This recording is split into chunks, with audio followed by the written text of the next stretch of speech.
Hey guys, back again with another rant, and I want to talk a little bit about church buildings, something I could rant on night and day, and I'm sure that I will, and I already have, but oh man, because Easter's coming up and a whole lot of people are wanting to go to the church buildings. It's a big payday for those boys, Christmas and Easter and all that.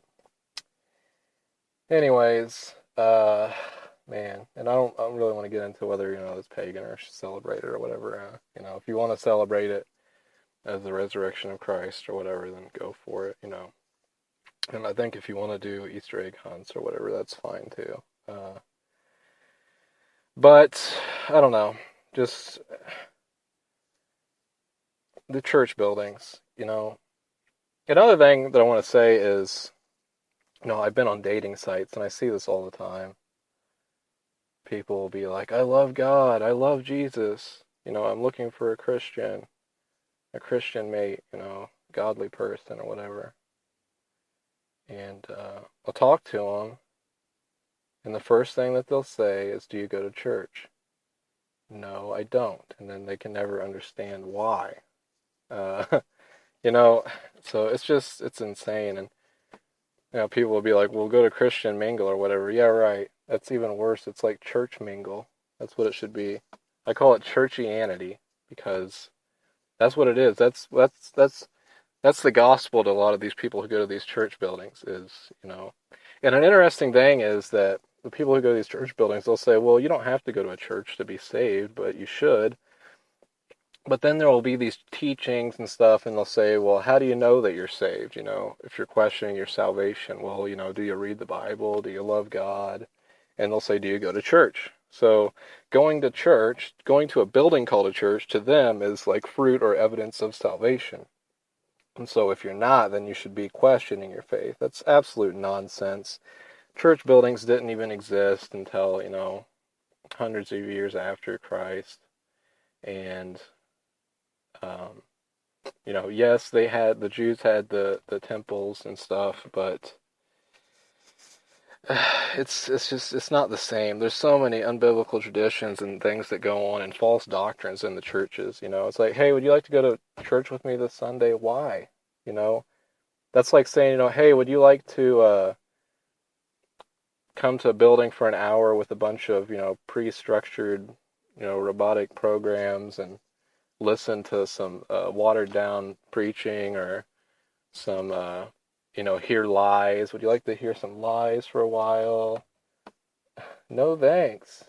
You know, um, put myself in subjection to false doctrines um, in the building. If I was going to go to one, I'd want to do it to expose it or something. But I won't do that more than likely anymore because of my incident that's already happened where I've been arrested for doing nothing wrong, not even being on the church property or anything. Just these church buildings are so good in the public's eyes and stuff, that they're hand in hand with the police and they can get whatever they want. So, it's all of the devil. Uh, it's just wicked as hell, and I don't want anything to do with any church buildings. Well, why don't you go to church? Well, which one? The Methodist, the Baptist, the Pentecostal, what's the differences and stuff? Does any of this matter? Does it matter if it's a Latter-day Saints church? If it's a Jehovah's Witnesses temple, if it's a Catholic church? What do you mean? Why don't I go to church? What church? What is a church? Anything that says it's a church? Any building where people gather?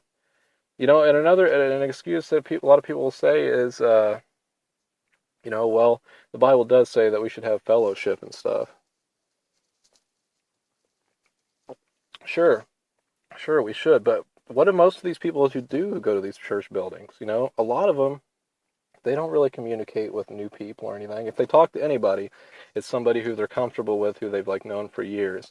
And when they do talk, what they do is just chit chat about whatever. Usually, they don't talk about scripture.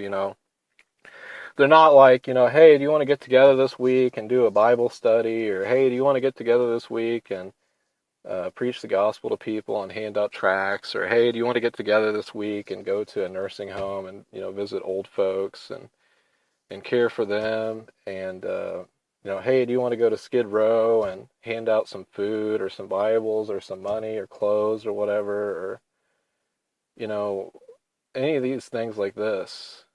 You don't really see that going on. Maybe sometimes, but most of the time, no.